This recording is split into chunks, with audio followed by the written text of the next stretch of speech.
بسم اللہ الرحمن الرحیم۔ آنے والے چند دنوں میں سعودی عرب اور امریکہ کے درمیان شاید کچھ کشیدگی کا ماحول کریٹ ہو سکتا ہے، اور اس کی جو وجوہات ہیں اس کے اوپر ہم بات کریں گے۔ اینڈ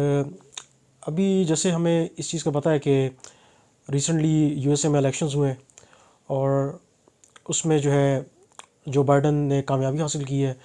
اور امریکی صدارت کا منصب جو ہے وہ سنبھال لیا ہے۔ اب عہد لینے کے بعد جو بائیڈن اور اس کی جو ایڈمنسٹریشن انہوں نے کام کرنا بھی سٹارٹ کر دیا ہے اور بہت سے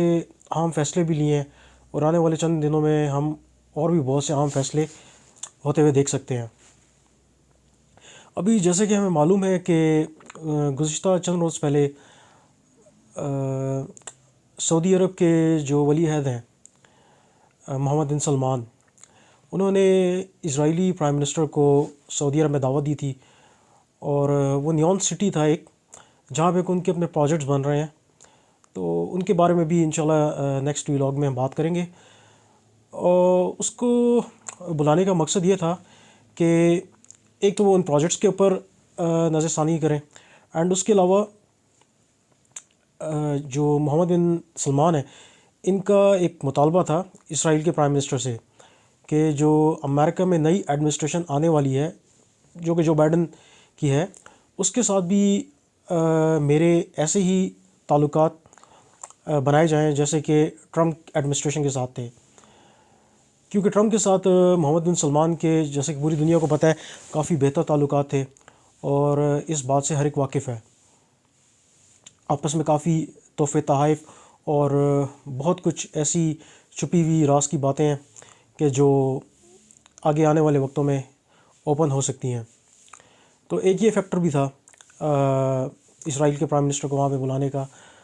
اور اس کی وجہ یہ تھی کہ محمد بن سلمان کو ایک ڈر تھا۔ وہ ڈر جو ہے اب ان کا صحیح ثابت ہوا ہے۔ صحیح کیسے ثابت ہوا ہے کہ جو بائیڈن کی ایڈمنسٹریشن نے آتے ساتھ ہی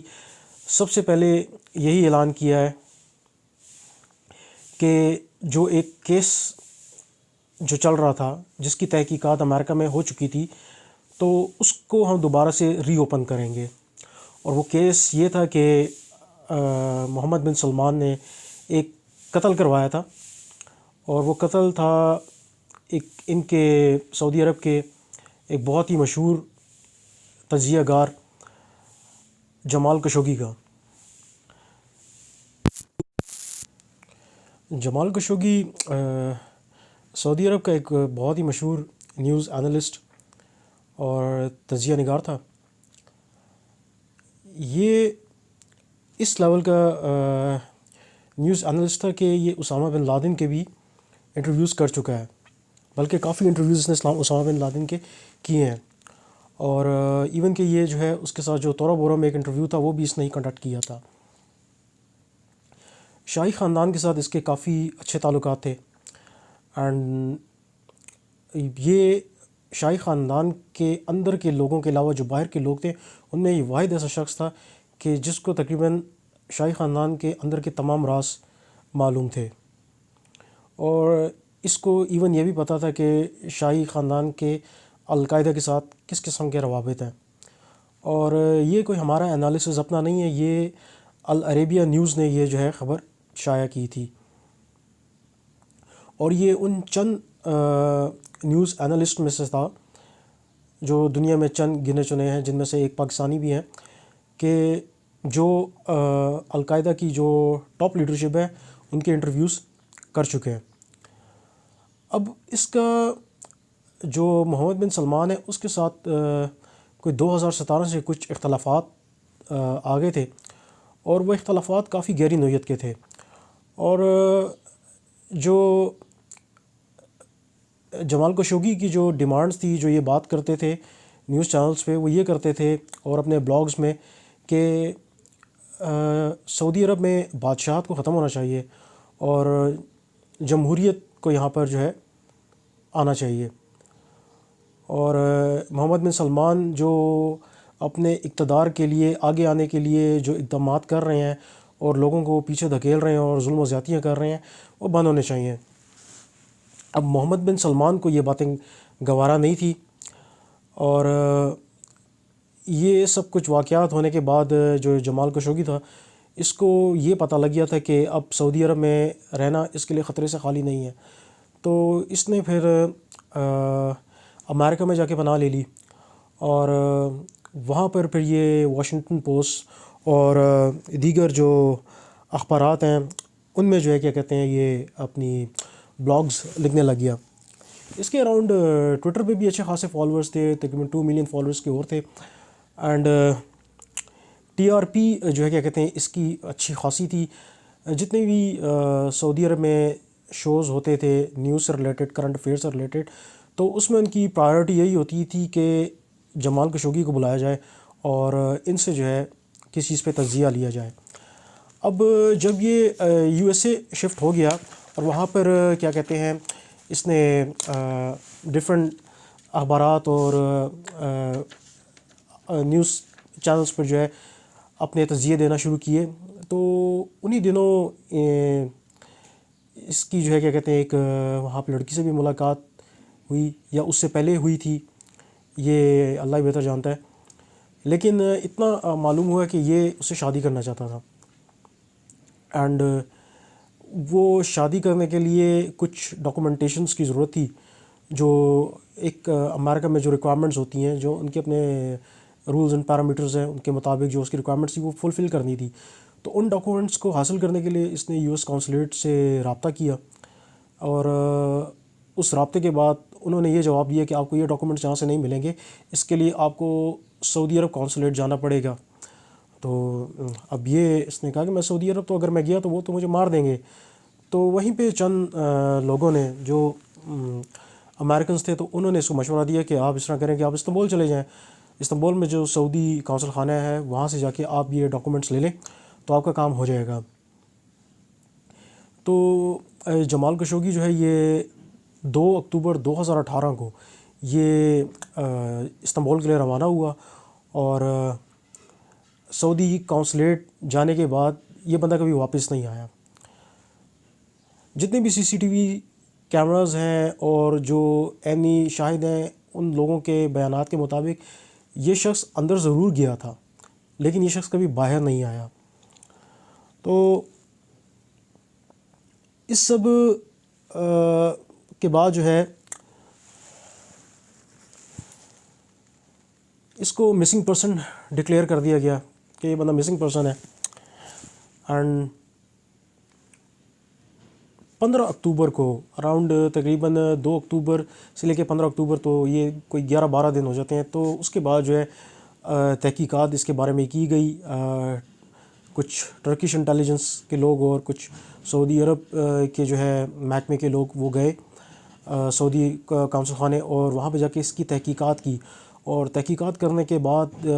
اس نتیجے میں پہنچے کہ یہ ایک واقعی وہاں پہ ایک قتل ہوا ہے، اور یہ کوئی مسنگ پرسن نہیں ہے، یہ وہاں پہ جو ہے ایک قتل کیا گیا ہے۔ اس کے بعد نومبر میں اکتوبر کے بعد جب نومبر تھا، نومبر میں سی آئی اے نے بھی اس کے اوپر تحقیقات کی، اور انہوں نے مطلب جتنے بھی ایم بی ایس کے محمد بن سلمان کے call records, emails, S M S, H and everything, ان کو چیک کرنے کے بعد انہوں نے یہ ایک انالیسس کیا کہ اس کی جو قتل میں جو انوالومنٹ ہے وہ محمد بن سلمان کی بذات خود ہے، کہ یہ آرڈر جو ہے محمد بن سلمان نے پاس کیے تھے۔ اب ڈفرینٹ قسم کے بیانات سعودی عرب کی طرف سے اس کے بارے میں آ رہے تھے، ان میں سے پہلا بیان تو یہ آیا کہ بھئی یہ شخص قونصل خانے آیا اور اس کے بعد پھر چلا گیا۔ پھر اس کے تقریباً کوئی 18-19 دن بعد جو ہے پھر ایک بیان آیا کہ یہ شخص اندر آیا تو تھا جمال خشوگی، لیکن کچھ جھگڑا ہونے کے باعث جو ہے یہ وہاں پہ قتل ہو گیا۔ پھر اس کے چند دن بعد جو سعودی عرب کا جو اٹارنی جنرل تھا اس کا ایک بیان آیا، اور وہ بڑا اہم تھا۔ وہ یہ تھا کہ جو جمال خشوگی ہے اس کا واقعی میں ایک قتل ہوا ہے، اور یہ ایک پری پلانڈ جو تھا، یہ ایک پری پلانڈ قسم کی اساسینیشن تھی، جس کو پری پلانڈ طریقے سے کیا گیا ہے. اور کہتے ہیں کہ جب یہ اس کا قتل ہوا تو اس کے بعد صرف جب یہ تحقیقات ہوئی تو اس کی صرف وہاں سے ایک ہڈی ملی تھی اور اس کو اس طریقے سے قتل کیا گیا. وہاں پہ کیمیکلز اور اس قسم کی چیزیں یوز کی گئی کہ اس کو بالکل ڈسممبر کر دیا گیا. مطلب وہ اس کی باڈی کو اس حد تک انہوں نے کیا کہتے ہیں اس کے ٹکڑے ٹکڑے کر دیے کہ کسی قسم کا کوئی سراغ نہ مل سکے. اور سی آئی اے نے تو آلریڈی یہ ڈکلیئر کر دیا تھا کہ یہ جو ہے کیا کہتے ہیں اس میں ایم بی ایس کی محمد بن سلمان کی انوالومنٹ ہے. اب امریکہ میں کیا کہتے ہیں اس کی جو فیونسی تھی جس کا اس نے شادی کرنی تھی, اس نے 20 اکتوبر 2020 کو جو ہے یہ کیس داخل کیا. تحقیقات تو اس کی پہلے ہی ہو گئی تھی ٹرمپ کے دور میں, لیکن اس کو جو ہے جتنی بھی تحقیقات تھی اس کو کلاسیفائڈ کر دیا گیا. کلاسیفائڈ اس لیے کیا گیا کیونکہ ٹرمپ کے تعلقات تھے محمد بن سلمان کے ساتھ, اور یہ پورا تقریباً 1 سال تک جو ہے یہ کیس کلاسیفائڈ رہا. لیکن اب 20 اکتوبر 2020 کو یہ کیس اس لیے فائل کیا گیا کیونکہ ٹرمپ کی حکومت آلموسٹ چلی گئی تھی, تو اب اس کو یقین ہو گیا تھا کہ یہ اس کیس کی آگے تحقیقات ہوگی. اور اب جو بائیڈن کی جیسی ایڈمنسٹریشن آئی ہے تو اس میں جو ان کی ڈائریکٹر آف نیشنل انٹیلیجنس ہے ایوری ہینس, اس نے جو ہے آتے ساتھ ہی ایک بیان دیا ہے کہ جو محمد بن سلمان کی کنوکشن ہے, جو اس کی جو تحقیقات ہوئی ہیں جن کو کلاسیفائی کر دیا گیا تھا ان کو ہم ڈی کلاسیفائی کریں گے اور یہ کیس ری اوپن ہوگا. اور موسٹ پرابیبلی یہ کیس جو ہے کیا کہتے ہیں محمد بن سلمان کے خلاف ہی آئے گا, اس کا فیصلہ اس کے خلاف ہی آئے گا, اور اس کے بعد یہ ایک اشتہاری مجرم امریکہ میں ڈکلیئر ہو جائے گا. اب اشتہاری مجرم ڈکلیئر ہونے کے بعد اس کے سیاسی کیریئر کو تو بہت زیادہ نقصان ہوگا, ہر ایک کو ہی پتہ ہے, اور یہی محمد سلمان جو ہے محمد بن سلمان یہ چاہتا نہیں ہے. تو ایک امبیرسمنٹ بھی ہے اس کے لیے, اور اس کے لیے ایک بہت بڑا قانونی چیلنج بھی ہے کیونکہ آنے والے دنوں میں اس نے سعودی عرب کی بادشاہت سنبھالنی ہے, اور ایک ایسا شخص کہ جو امریکہ جیسے ملک میں اشتہاری قرار دے دیا جائے اور وہ چاہے اور وہ پھر اتنے بڑے ملک کی بادشاہت وہ سنبھالے, تو وہ پھر اس ملک میں اس کا داخلہ پاسبل نہیں ہے کیونکہ جیسے ہی وہ اس ملک میں داخل ہوگا تو وہاں پہ پکڑا جائے گا. تو یہ ایک اس کے لیے ایک بہت بڑا ایک جو ہے کیا کہتے ہیں ایک چیلنج ہے, ایک بہت بڑی مشکل ہے. اور جب سے یہ کیس دوبارہ سے جب اس چلنا شروع ہوئے تو ہم نے یہ بھی دیکھا کہ محمد بن سلمان نے لگاتار پرائم منسٹر عمران خان کو کافی فون کیے ہیں اور ان کو یہ کہا ہے کہ اس کیس سے ریلیٹڈ میری ہیلپ کی جائے کیونکہ مجھے جو ہے ایک انٹرنیشنل لیول پہ بہت امبیرسمنٹ فیل ہو رہی ہے, ایک میرے لیے ایک جگ رسائی میری ہو رہی ہے, اور یہ ایک میرے لیے جو ہے ایک بہت بڑا ایک ایشو ہے. اور اس بات کو بتانے کی میرے خیال میں تو ضرورت نہیں ہے کہ کس قسم کی یہ امبیرسمنٹ ہوگی, کس قسم کی یہ ان کے لیے شرمندگی ہوگی کہ ایک شخص جو ہے وہ جب ایک سعودی عرب جیسے ملک کا بادشاہ بن جائے اور وہ پھر کسی دوسرے ملک میں اشتہاری قرار دے دیا جائے, تو یہ ایک بہت ہی عجیب قسم کی بات ہے. جس طرح امریکہ میں ہمیں یہ بھی پتہ ہے کہ جو بھارت کا جو پرائم منسٹر ہے نریندر مودی, یہ بھی ایک دفعہ اشتہاری قرار دیا گیا تھا لیکن وہ صرف انسانی حقوق کی بنیاد پہ دیا گیا تھا. لیکن جو محمد بن سلمان ہے اس کے خلاف تو پراپر ایک کیس فائل ہوا ہے امریکہ میں. اس کی جمال خشوگی کی جو فیانسی ہے اس نے ایک کیس فائل کیا اس کے خلاف, تو یہ اگر اس میں یہ کنوکٹ ہو جاتا ہے تو یہ بہت بڑا ایک مسئلہ ہوگا, اور اس کے اوپر باقاعدہ امریکن سینٹ میں ایک قرارداد بھی پاس ہوئی ہے. اب اللہ بہتر جانتا ہے کہ آگے آنے والے دنوں میں کیا ہوگا, لیکن جہاں تک میرا خیال ہے تو محمد بن سلمان کے لیے کچھ اچھے دن نہیں ہیں. لیٹس سی, باقی اللہ تعالی ہم سب کا حامی ناصر ہو.